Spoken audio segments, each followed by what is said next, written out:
Mais je trouve ça dommage, en fait, c'est pour les nageurs qui vont arriver derrière. Et de me dire qu'on va certainement en perdre quelques-uns qui ont du potentiel, qui peuvent pas continuer parce qu'ils n'ont pas les ressources nécessaires, ou alors en termes de reconversion, qui puissent pas trouver leur voie, moi je trouve ça dommage, quoi. Alors qu'on pourrait en parler et on pourrait trouver des solutions. Clairement. Salut les amis, donc aujourd'hui on est à Amiens et on se rend au Point Bar. Le Point Bar qui est le tout nouveau bar ouvert par Jérémy Stravus, ancien champion olympique du monde et d'Europe de natation. Et aujourd'hui, si on va le voir, c'est pour parler avec lui de la vie après le sport de haut niveau. Des reconversions, puisque vous savez, le sport de haut niveau, c'est pas éternel.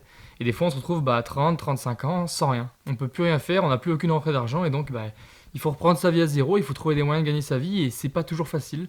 Donc on va parler de ça avec lui, on va parler de l'argent dans la natation, de l'argent dans le sport, des reconversions, de comment on s'en sort après tout ça. Il va nous parler de son tout nouveau projet, donc de son nouveau bar. On va aussi parler de toutes les difficultés qu'on peut retrouver forcément quand on se lance dans une toute nouvelle vie et qu'on a passé 20 ans à faire la même chose matin et soir. Donc en tout cas ça va être une vidéo hyper complète, donc si vous aimez la natation, que vous aimez le sport, que vous aimez les bars ou que vous aimez Jérémy Stravus, vous allez trouver votre compte dans cette vidéo. Tout de suite je vous laisse avec l'interview. T'as révisé ? Ouais. Bon, de toute façon c'est normal, c'est discussion, c'est pas une interview France Télé. Donc bonjour à tous, bienvenue dans cette toute première vidéo, ce tout premier épisode de cette toute nouvelle série. On va parler de plein de choses, on va surtout parler de sport. Et donc aujourd'hui on va parler des reconversions, de la vie après le sport de haut niveau, etc. Et donc pour ça aujourd'hui on a un invité de marque, on est avec Jérémy. Salut à toi. Salut.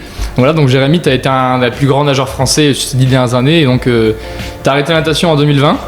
Et depuis tu as une superbe reconversion puisqu'on est actuellement à ton bar, le Point Bar, un nouveau bar. Donc voilà Jérémy, on va rappeler rapidement ton palmarès, pour ceux qui ne connaissent pas. Tu es champion olympique en 2012, tu es 4 fois champion du monde entre 2011 et 2015, 9 fois champion d'Europe, tu es 12 fois champion de France en grand bain et en individuel. Tu détiens encore des records de France, tu as nagé avec 3 clubs, Fréville, Amiens et Nice. Et le 30 janvier, après plus de 10 ans dans les bassins, tu annonces sur ton compte Instagram que tu arrêtes la natation, que tu te retires. Tu dirais un peu plus tard dans une interview que tu le savais, tu l'as su un matin quand tu as commencé à nager et à t'entraîner. Tu savais que ce serait le dernier entraînement, tu étais arrivé au bout psychologiquement à ce moment-là ? Oui, j'étais arrivé au bout et y a plein de choses qui ont fait que j'ai pris cette décision. C'est pas la décision d'un coup de tête, même si je ne savais pas forcément quand allait être vraiment la fin. Mais c'est vrai que ce fameux lundi matin, quand je suis arrivé à l'entraînement, y a eu plein de choses qui ont fait que je me suis dit c'est le dernier. Et tout au long de l'entraînement, je me suis dit c'est le dernier. Et je savais que quand je suis sorti de l'eau, j'en mettrais plus les pieds pour un entraînement aussi intensif, quoi. En regardant sur ton compte Instagram, j'ai regardé encore 3 jours avant. T'annonçais, tu faisais le bilan d'une compétition où tu disais voilà, chrono pas à l'auteur, mais on continue le prochain travail à Nice. À ce moment-là, tu te doutais pas du tout ? Oui et non. Après, c'est vrai que sur cette compétition-là, c'était au Luxembourg, il me semble. C'est vrai que j'ai pas fait les résultats que j'espérais. Les sensations étaient moins bonnes. Et puis c'est vrai que en termes d'état d'esprit et puis de ce que j'ai vécu moi auparavant sur les autres compètes, cette compète-là, c'était pas la compète de l'année, quoi. C'est sûr que je l'ai mal vécu. Clairement, je l'ai mal vécu. Et ça m'embêtait clairement. Et puis si c'était pour revivre en fait des compétitions comme ça, où à chaque fois, à chaque sortie ou entrée en compétition, il fallait que je me batte contre moi-même et puis en fait d'être à la recherche d'un truc que je n'aurais jamais en fait, parce que c'était clairement écrit. Alors même si j'étais potentiellement je pouvais me qualifier pour les Jeux de Pékin, mais c'est vrai que encore une fois j'ai vécu Londres, Rio et finalement j'ai bien fait parce que Pékin ça n'a pas été à la hauteur de tout ce que les athlètes attendaient avec ce fameux Covid. Donc c'était une décision qui a été prise assez rapidement finalement. Pour toi, du coup, la motivation, elle passait par la performance. Est-ce que le fait de plus pouvoir performer comme tu as toujours fait, c'est ça aussi qui faisait que... Ça en fait partie, il n'y a pas que ça. Clairement, il n'y a pas que ça. Il y a la vie de groupe, bien sûr, dans un club, on sait que on est H24 ensemble quasiment. Donc ça en fait partie. Il y a forcément l'entraînement avec l'entraîneur. Pour ce côté-là, tout se passait bien avec Fabrice Pellerin à Nice. C'était vraiment quelque chose que je découvrais aussi depuis 1 an et demi. Moi qui ai passé plus de 10 ans à Amiens, ça me changeait. Et clairement, le cadre entre Nice et Amiens, c'est pas du tout le même. Donc ça, c'était vraiment un gros plus. Et puis après, il y avait l'entente aussi avec ma fédé. Il y avait mon ancien club du coup qui était Amiens. Tout ça, là, j'étais vraiment sur une échelle de 1 à 10. J'étais à 1 clairement parce que j'étais pas clairement soutenu. Et puis dernière chose, il y a le côté financier aussi. Il faut pas l'oublier, on est encore que des athlètes. C'est un sport amateur, donc des athlètes qui vivons de sponsors et puis de primes, on va dire. Et puis là, plus ça allait, et clairement, non, j'avais pas les moyens non plus de continuer. Donc ça fait partie aussi de ma décision, parce que clairement, je vais pas me cacher, j'étais en train de me ruiner en nageant à Nice. D'accord, parce qu'à Nice, t'étais pas rémunéré par rapport à Amiens, où il me semble que tu avais un salaire, non, en contrat avec la Alors, ville. j'étais encore en CDI quand je suis parti d'Amiens, mais on a fait rupture conventionnelle parce que le fait de partir à Nice, en fait, même sous les couleurs d'Amiens, ils estimaient que je ne faisais plus partie d'Amiens. Donc pour ça, voilà, ils ont décidé de me couper d'arrêter mon CDI et derrière, je suis resté quand même licencié 1 an avec Amiens, mais il fallait que je paye la structure de Nice. Donc ça en plus, et ça c'est de ma poche. Ouais. Il y a ça, il y avait aussi le loyer aussi là-bas à Nice qu'il fallait que je paye en plus de moi ma maison que j'ai ici. Donc ça fait 2 loyers, clairement non c'était pas faisable. Et du coup, derrière, tu vas passer d'une extrémité à l'autre, puisque tu es passé du coup de 2 entraînements par jour, un truc qui te prenait tout ton temps, au confinement. Ouais, et du coup, plus aucune activité. Non. Comment tu l'as vécu ça? Très mal. Alors en fait, je l'ai mal vécu parce que moi je m'étais dit que j'allais pouvoir profiter une fois que j'arrêterai la natation de plein de sports que j'ai pas pu faire pendant toutes ces années, donc des sports entre guillemets à risque qu'on n'a pas forcément le droit d'exercer. Je pense, je sais pas, au futsal, les sports de raquettes, partir au ski, tout ça. Donc ça, je m'étais dit allez c'est bon, j'en profite un peu les premières semaines, les premiers mois. Et en fait, confiné, donc je suis passé à rien du tout chez moi. Alors j'ai bien vécu le confinement parce que je me dis qu'il y avait d'autres personnes quand même qui étaient, je pense, beaucoup moins bien loties que moi. Moi j'étais avec ma sœur et mes neveux nièces, mon ami, donc en soi je l'ai bien vécu. Puis avec mes voisins, tout ça c'était top. Mais c'est vrai qu'en termes de sport, quelques mois après j'avais pris 11 kilos déjà, donc c'était dur. Ouais, c'est ça. Du coup, après, derrière, on voit, tu t'es fait des nouveaux tatouages, t'as pris 11 kilos, t'as commencé à revivre, quoi, en fait, un petit peu mentalement. Franchement, ça a été un renouveau et puis clairement une petite liberté quand même. Tu te privais beaucoup quand tu nageais? C'était beaucoup de contraintes pour toi? Il y a beaucoup de contraintes. En soi, on va pas prendre le côté un peu diététique parce qu'en soi, je me permettais quand même de faire des écarts et heureusement d'ailleurs, je pense que tout le monde en fait. Le côté sortie aussi. Même si j'ai pas pu sortir les premiers mois, j'ai dû attendre un petit peu. Donc là, au jour d'aujourd'hui, oui, clairement, je sors un peu plus que d'habitude, même si je me permettais encore une fois, quand j'étais sportif de haut niveau, de sortir, de profiter, parce qu'on a une vie à côté du sport. Ouais. Et du coup, à ce moment-là, parce que moi j'avais toujours un petit peu entendu, on a toujours eu plein de rumeurs sur plein de projets de reconversion, ça parlait déjà de karting, etc. plusieurs années. Quand tu arrives et que c'est le Covid, tu parlais du côté financier, ça te fait pas un peu peur de savoir que tu peux rien lancer, rien commencer et que t'es sans rien, quoi? Si, parce qu'on est toujours on est dans l'attente et de se dire est-ce que ça va aller mieux, est-ce qu'on va s'en sortir de ce Covid, parce qu'il fallait vraiment qu'on s'en sorte pour que moi je puisse lancer quelque chose. Et ça, les premiers mois, c'est sûr que ça a été dur parce que j'étais déjà sur mon 2e projet et quand il fallait justement trouver les ressources financières sur les banques, elles ont tout stoppé à un moment donné. Donc c'est vrai que le projet Escape Game bar immersif, je l'ai mis de côté et j'ai attendu. Et en fait j'ai attendu, mais je me dis faut peut-être pas trop attendre et peut-être lancer un autre projet, peut-être un peu plus petit, plus abordable. Et puis que je peux peut-être moins financer tout seul. D'où l'idée du bar derrière, mais je m'attendais pas aussi grand avec cette opportunité de cet établissement-là. Et derrière, encore une fois, ce qui a fait au début freiner un petit peu le projet, c'était que de base ils n'étaient pas vendeurs ici, donc j'ai dû attendre. Je relance mars 2021 et oui là ils ont accepté, donc un petit coup de bol on va dire. Et je pense que ça a aidé de s'appeler Jérémy Stravus à Amiens pour trouver un bar ou pas du tout? Du tout. Alors ce bar-là, en soi, le fait de vouloir l'acheter, oui, parce que l'ancien propriétaire, M. Beauvisage, je le connaissais, il me connaît très bien. Et puis, il m'a beaucoup aidé justement dans l'après. Justement, pour tout ce qui est construction du dossier, etc., il m'a accompagné, José et moi, sur les rendez-vous bancaires, etc. Donc, ça a fait. Par contre, à un moment donné, c'est sûr que quand il n'y a pas l'image, même si on dépose un dossier avec une photo Stravus champion olympique, en soi, ça fait plus défaut qu'autre chose. Parce que justement, je viens du monde de la natation, pas du bar. Oui. Et du coup, j'ai pas d'expérience dans le bar. Donc, en soi, ça m'a plus mis des bâtons dans les roues qu'autre chose. Ouais, d'accord. Mais après, il y avait quand même la promesse derrière d'un public.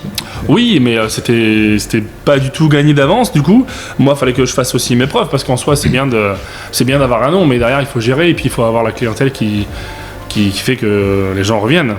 Ouais. Donc ça, c'était le gros challenge en gros pour nous. C'était pas forcément de se dire, bon voilà, on a un dossier en béton, on sait ce qu'on va en faire, etc. Tout ça. C'est derrière, il faut être capable, il faut avoir les atouts pour être formé, enfin bref, être bon derrière pour que les gens reviennent et puis ça se passe bien. Donc c'est plutôt cool sur ça. Et du coup, en attendant, parce que du coup, le bar va ouvrir en août 2021, c'est ça? C'est ça. Et du coup, en attendant, tu prends une licence de natation, tu craques, tu repars donc avec l'étoile 92, alors que t'en avais marre psychologiquement. Du coup, c'est quoi? C'est un manque ou c'est une idée nouvelle? C'est un nouveau projet? Du tout, c'est une demande. C'est eux qui ont été me chercher. Ce club-là, c'est un club qui a été créé. C'est le seul club privé en France. Du coup, c'est que des partenaires privés qui financent tout ça. Et donc en fait le but pour eux ça a été de créer un gros club de haut niveau qui en même temps donc le côté sportif, performance, les valeurs du sport, tout ça, il fallait jouer là-dessus. Et en deuxième partie il y a le côté scolaire, donc le côté études où en fait vous pouvez pas rentrer dans cette structure si vous n'avez pas votre projet d'étudiant, enfin scolaire à côté. Donc ça joue beaucoup.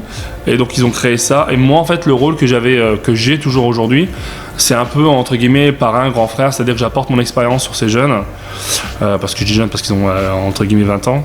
Et puis donc j'apporte mon expérience sur moi, ce que j'ai vécu en équipe de France pendant tant d'années. Je les accompagne sur quelques entraînements, sur des stages, sur des compétitions où là aussi ils ont besoin de ramener des points, des performances. Donc c'est pour ça que je me mets à l'eau sur des compétitions, encore sur des championnats de France. Donc après c'est vrai que quand j'arrive sur un championnat de France, c'est sûr que je vais pas y aller en n'ayant pas nagé pendant 2-3 mois. Donc je me remets quand même à l'eau chaque semaine. Mais c'est pas une contrainte, c'est du pur plaisir quand tu le fais. Alors ça dépend. Ça dépend parce que par exemple hier j'ai fait l'entraînement avec eux, avec mon groupe, et c'est vrai que c'est beaucoup plus facile parce qu'il y a une osmose de groupe. Par contre moi quand je dois m'entraîner ici sur Amiens et je suis tout seul. Et là par contre c'est une contrainte parce qu'au bout d'un moment c'est vrai que je me dis je suis à 1500 mètres alors qu'avant je nageais 6 bornes par entraînement. J'en ai marre, je tourne un peu en rond, c'est pas que je sais pas quoi faire mais ça me lasse rapidement parce que c'est le fait de s'entraîner tout seul. Donc du coup j'abandonne, je lâche vite en fait, c'est ça. Alors que quand je suis avec quelqu'un, tout de suite je peux faire 2 à 3 fois plus dans l'eau. Et en compète, il n'y a pas de frustration d'avoir été au sommet et de se retrouver du coup derrière à jouer 3e, 4e, 5e au France Non du tout parce que je vis la compétition différemment. J'ai beaucoup moins de stress, c'était un bon stress avant, je dis pas que j'étais un homme stressé mais et puis j'ai pas de poids sur les épaules à me dire je suis attendu au tournant, loin de là. Donc en fait j'y vais en mode détente et je me dis de toute façon moi j'ai déjà prouvé ce que je valais avant, donc j'ai rien à perdre, donc je donne tout ce que je peux le jour J et puis s'il y a une finale à jouer pour ramener encore plus de points, je la joue. S'il y a un podium à aller chercher, je vais le chercher. Et puis voilà, mais par contre c'est vrai que quand je suis en compète, je me mets dans une bulle aussi pour montrer à mes coéquipiers d'entraînement de club que c'est la façon dont ils font se comporter pour performer. Et parce que moi aussi, j'ai toujours été compétitif dans l'âme, donc je joue en fait. Aujourd'hui, c'est plus un jeu. Ok, mais du coup, sur le long terme, là, c'est plus un projet de passage, mais tu ne te vois pas rester dans la natation encore des années, même comme ça. Là, aujourd'hui, c'est un projet avec Étoile qui va durer jusqu'au Jeux 2024. Après, on verra bien. Je pense peut-être que je lâcherai quand même un peu plus. Après, c'est vrai que la compète me tente toujours, mais après, faut gérer aussi les à côté. C'est vrai que ça demande du temps finalement. Et je préfère vraiment parce qu'aujourd'hui, si je gagne ma vie, c'est grâce au bar et pas forcément grâce à mes performances. Donc je pense que je lâcherai un jour ou l'autre. Aujourd'hui, j'ai pas dit stop définitivement parce que j'aime encore ça, j'aime la compétition et j'adore le jeu, donc je joue souvent. Du coup, on va reparler un petit peu de la genèse du bar, parce que c'est ça ta vraie reconversion. Ouais. Du coup, tu nous disais que c'est venu pendant le Covid, de te dire peut-être que mes projets d'avant, de karting, etc., ça se fera pas. Donc comment derrière ça te vient? Comment tu trouves l'idée?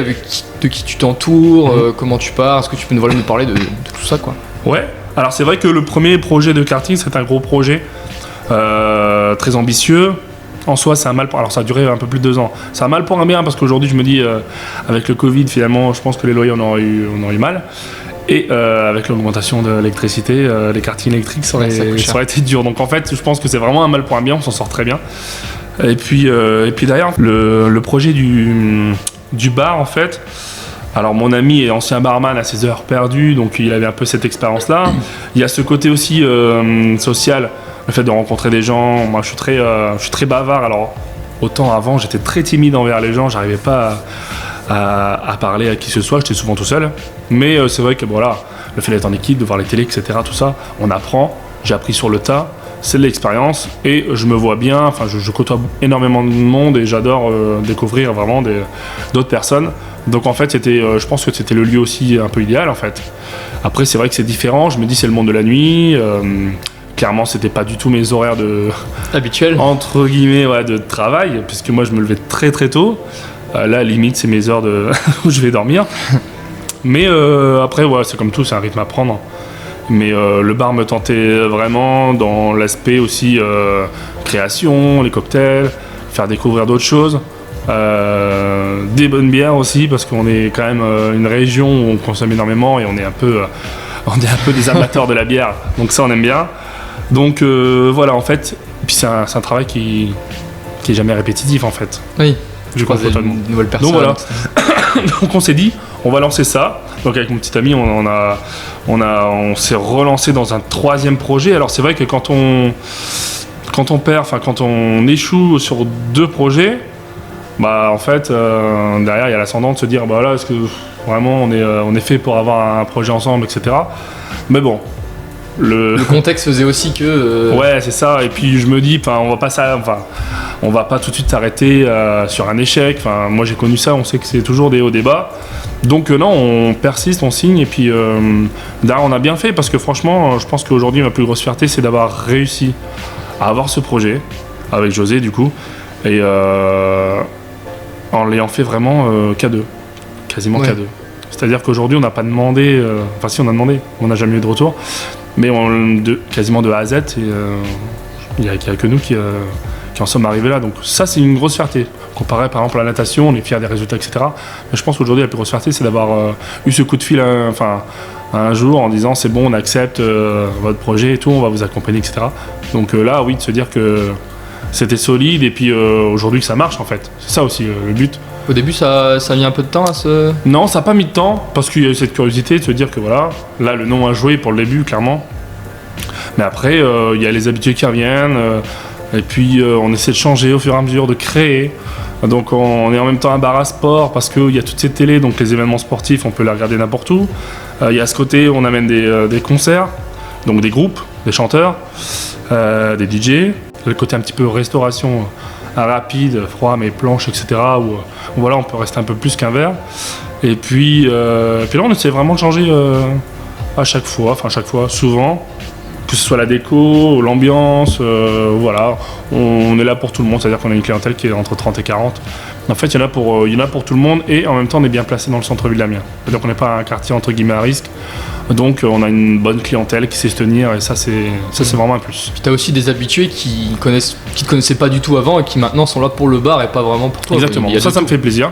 Ça me fait plaisir quand je suis pas là. Il y a des soirs où je ne travaille pas et que le bar est plein et ça me fait plaisir parce que les gens ne viennent pas que pour moi et aussi qu'ils ne connaissent pas. Aussi. De me dire que voilà, franchement, je connaissais le bar d'avant, ce que vous en avez fait c'est super, belle déco, etc. Machin, sans me connaître. Ça fait plaisir. C'est-à-dire qu'on a vraiment travaillé aussi la côté et ça c'est vraiment un plus et c'est des compliments qui nous touchent énormément et qui nous poussent à encore se perfectionner, s'améliorer. Et du coup, ton avenir sur le long terme, parce que le bar c'était pas ton projet premier, est-ce que du coup tu veux te lancer là-dedans à fond ou t'as quand même au fond de ta tête l'idée de peut-être revenir sur le truc d'avant, enfin comment tu vois l'avenir? Pour l'instant on va y rester parce que voilà, c'est un commerce qui marche bien et à chaque fois on apprend toujours, donc ça fait qu'1 an et demi. Aujourd'hui on essaye on va voir ce que ça donne dans les années à venir. Après c'est vrai que le but c'est pas de rester toute ma vie de rester dans un bar. Si c'est pour en ouvrir un autre, pourquoi pas, d'autres projets de bar, ce sera bien ou ailleurs, mais peut-être pourquoi pas d'autres projets. Pour l'instant j'ai pas de projet définitif j'en ai un dans ma tête clairement, mais ça reste encore assez vague. Et non, aujourd'hui, je me concentre vraiment là-dessus parce que j'adore ça, clairement. Mais je me vois pas revenir sur des bases. Alors déjà, le sport, clairement. La natation, je pense que vraiment j'arrêterai parce que au bout d'un moment, c'est sûr que ça étouffe un peu. Pourquoi pas dans le monde du sport? Franchement, je sais pas du tout encore. Du coup, on va parler un peu du côté financier, tu l'as légèrement abordé tout à l'heure, mais quand tu te retrouves avec le Covid, la phase pour monter le bar, etc., sachant qu'à Nice, déjà, tu gagnais pas trop d'argent, ça t'a pas fait un trou trop gros? T'as réussi à gérer cette phase-là de vide de 3 ans où il n'y a aucune rentrée, quoi? Ouais. Alors, j'ai eu la chance, de base quand même, du coup, par la ville d'Amiens, du coup, d'avoir eu ce CDI qui fait que j'ai pu toucher le chômage, alors que d'autres nageurs ou athlètes n'ont pas cette chance. Parce qu'il y en a, ça s'arrête. Après, c'est vrai que le jour où vous arrêtez, il n'y a plus rien, il n'y a plus aucune rentrée d'argent. On n'est plus aidé par les sponsors, c'est terminé, les aides, c'est terminé, la région, tout ça, c'est terminé. Il n'y a aucune aide. Donc en fait, vous vous retrouvez tout seul en fait. Donc moi j'ai cette chance d'avoir aussi économisé aussi sur ma boîte en ayant mis tout ce qui était prime de médailles, etc. Je les ai mis de côté pour pouvoir justement monter un projet, apporter un apport. Ce qui m'a permis clairement d'ouvrir ce commerce-là, ce bar. Mais ça a été très compliqué. Mais je m'en suis sorti parce que voilà, j'ai dû faire aussi entre guillemets des sacrifices. Enfin, j'ai dû vendre quelques trucs aussi qui je sais pas, par exemple les reventes de voitures, etc. Bah voilà, j'ai pris plus petit modèle parce que on a besoin d'argent aussi pour justement avoir ce projet. Sinon on n'avance à rien. Clairement, on n'avance à rien. Donc, et puis c'est pareil, hein, quand j'ai ouvert tout de suite, j'ai préféré aussi payer le personnel plutôt que moi en priorité, ce qui est normal. Donc j'ai attendu quelques mois avant de pouvoir moi avoir un besoin aussi à côté, donc c'est tout récent. Mais c'est vrai que c'est pas évident, vraiment pas évident.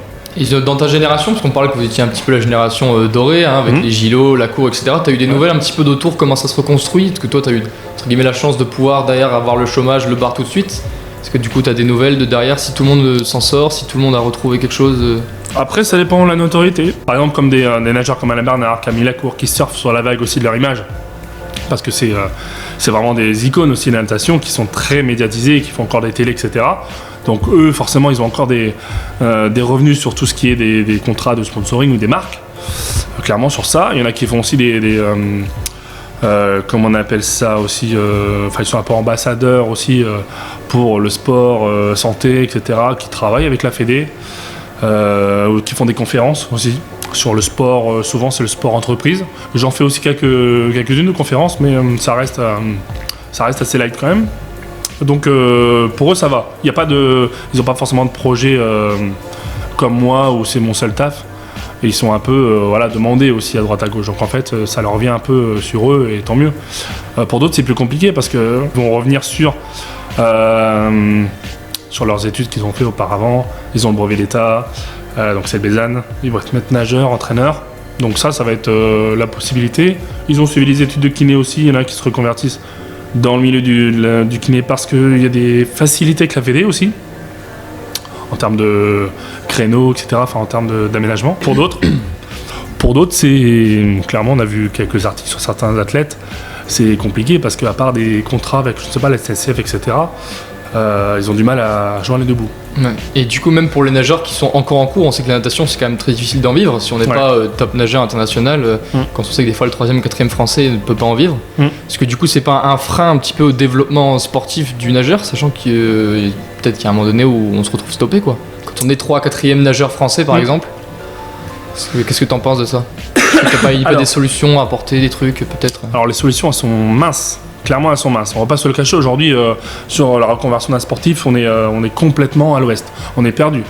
Clairement, parce qu'on n'a pas le suivi assez. Je pense on sensibilise pas assez les athlètes sur l'après.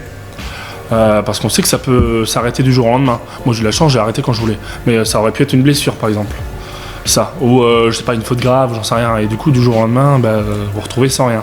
Et à partir de ce moment-là, on fait quoi? On est aidé par qui? Ça, c'est des aides qui sont très très light. Et c'est vrai que j'avais mis un petit pic un petit peu. Alors, c'était quand même light ce que j'ai fait, mais c'est vrai que j'avais dit que la fédération était assez mauvaise, oui. Ils sont pas assez professionnels sur ça. C'est parce qu'ils ont pas le suivi pour les nageurs derrière. Je parle pour ma fédé parce que c'est très compliqué. Je leur avais dit que ça a été mauvais pour moi. Et en fait, derrière, le retour, ça a été Jérém, c'est bon, il nous a taillé sur les réseaux, sur le courrier de ça. Donc en fait, j'ai été un peu banni de ma fédé. Clairement, ça a été ça, parce qu'il y a un article qui est sorti sur ça. Alors que la réaction qu'ils auraient dû avoir et que je pense aurait été la meilleure, ça aurait été de me contacter, qu'on puisse en parler parce que c'est compliqué et puis qu'on trouve des solutions. Plutôt que tout de suite, allez, hop, il est banni, tac tac, on ne parle plus. Le jour où on vient à Amiens, on ne va pas dans son bar. Et clairement, c'est ce qui est arrivé. Moi en soi, franchement, ça changera pas. Ça touche pas forcément. Ça me touchera en rien derrière. Mais je trouve ça dommage. En fait, c'est pour les nageurs qui vont arriver derrière. Et de me dire qu'on va certainement en perdre quelques-uns qui ont du potentiel, qui peuvent pas continuer parce qu'ils n'ont pas les ressources nécessaires, ou alors en termes de reconversion, qui puissent pas trouver leur voie et qui puissent pas être aidés à leur juste valeur parce qu'ils ont quand même fait des sacrifices pendant des années. Et du jour au lendemain, on va arrêter de les suivre, arrêter de les encadrer. Moi, je trouve ça dommage, quoi. Alors qu'on pourrait en parler et on pourrait trouver des solutions. Clairement. Et clairement, il y en a des solutions. Pourquoi aux États-Unis, on arrive à concilier les deux, même l'après, et on n'est pas capable de le faire en France? Aux États-Unis, on a vu par exemple, il y a eu l'ISL qui est apparu récemment, Ouais. je voulais montrer justement de la natation un petit peu chaud pour que ce soit télévisuel, pour faire rentrer des rentrées. Ça pour toi, c'est possible en France, un projet de ce style? Parce qu'aujourd'hui, les gens qui sont pas nageurs ne regardent pas de natation au final. Oui, clairement, c'est ça. C'est faisable, c'est faisable. Après, là, c'est vrai que l'ISL, c'était un tournoi assez énorme. Mise en place par un milliardaire aussi, donc millionnaire, milliardaire, bref. Donc il avait les moyens. Aujourd'hui, ça se fait plus, c'était compliqué avec les soucis en Russie, Ukraine, tout ça. Mais c'est possible d'instaurer un gros tournoi professionnel en France. Il faut se donner les moyens. Ils essayent de le mettre en place sur des compétitions comme le Giant cette année, qui va continuer l'année prochaine. Est-ce que c'est ça qui fera venir aussi Alors oui, ça fait venir beaucoup de nageurs. Mais par contre, je pense que ça touche qu'une partie des nageurs et toujours les meilleurs. Bah, oui, C'est-à-dire que ceux qui sont pas forcément assez de niveau, comme tu disais, 3e, 4e, bah en fait, ils sont pas aidés et puis ils sont pas motivés parce qu'ils se disent, voilà, moi 50 livres, s'il faut, ou 100 livres, si pour gagner un Paris Money, il faut absolument battre Grousset, alors que Grousset aujourd'hui, il est un peu à l'intouchable sur le 100 mètres. Bah ouais, c'est compliqué, surtout quand on a, je sais pas, 18, 20 ans, pour toucher ces primes-là, je sais pas, c'est une mission impossible, mais c'est très compliqué, quoi. Ouais. Donc en fait, il faut percer très vite, très vite. Et ça aujourd'hui, c'est pas donné. Il faut une pépite, quoi. Il faut clairement une pépite en France. Donc non, c'est dur de suivre tout le monde et on n'a pas encore les solutions. Ok. Et du coup, on a vu dernièrement, tu as pu être consultant sur les championnats du monde. Ouais. Pour France Télé. Ça, c'est un truc qui t'intéresse sur le long terme? Ouais, clairement, ouais. J'aimerais bien renouveler pardon, l'expérience. Parce que je pense que j'ai quelque chose à apporter sur justement tout ce que moi j'ai vécu à l'intérieur. Donner une info à l'intérieur sport. Que voilà, par exemple Alex Boyon est très bon dans son domaine. Mais il est peut-être pas aussi présent sur les compétitions comme les championnats de France ou d'autres meetings. Et moi, je connais bien les nageurs parce que j'ai beaucoup de contacts avec eux et que je parle beaucoup. Donc en fait, on se complétait bien pour cette première expérience. Moi, je pense que j'apportais une info qui était aussi intéressante pour ceux qui sont nageurs. Et lui apporte forcément tout le savoir de ce qu'il faut savoir sur les compétitions, tout ça. Donc moi, j'ai adoré. Si c'est à refaire, clairement, je dirais oui, tout de suite, parce que c'est quelque chose que j'adore et je pense que je peux encore faire mieux. Là, c'est vrai que j'ai commenté une journée, il manquait un podium, une médaille française. J'aurais peut-être pu emballer un petit peu la course et tout, ça aurait été cool, mais j'aimerais bien. Du coup, JO 2024, forcément, à domicile, à Paris, avec par exemple Léon Marchand favori, tout ça, ça te brancherait, ça serait ouf. Enfin, moi, ça me donnerait une place pour accéder au jeu, peut-être. Ça serait cool. C'est compliqué. On n'aura pas dépensé une fortune pour avoir une place. C'est vrai que c'est le souci. Ouais. Ouais, voilà. Non, ça serait bien. Franchement, ça serait top. Et surtout à Paris. Ouais. Bah écoute, merci beaucoup d'avoir répondu à mes questions. J'espère que tu as passé un bon moment. Très bon moment, oui. On se retrouve pour un prochain épisode. Ça marche. Salut. À bientôt. Voilà, c'est la fin de cette vidéo. Je vous remercie de l'avoir suivi jusqu'au bout. N'hésitez pas à vous abonner, je vous l'ai dit, sur Instagram ou sur YouTube, parce qu'il y a un tas d'autres vidéos de ce style qui vont arriver. N'hésitez pas aussi à la partager, à l'envoyer à vos potes, etc. Ça fera du bruit. Je pense que c'est important que la vidéo soit vue, parce qu'il y a un message qui est quand même assez intéressant. Et voilà, donc en tout cas, je vous dis à la prochaine. Allez, salut.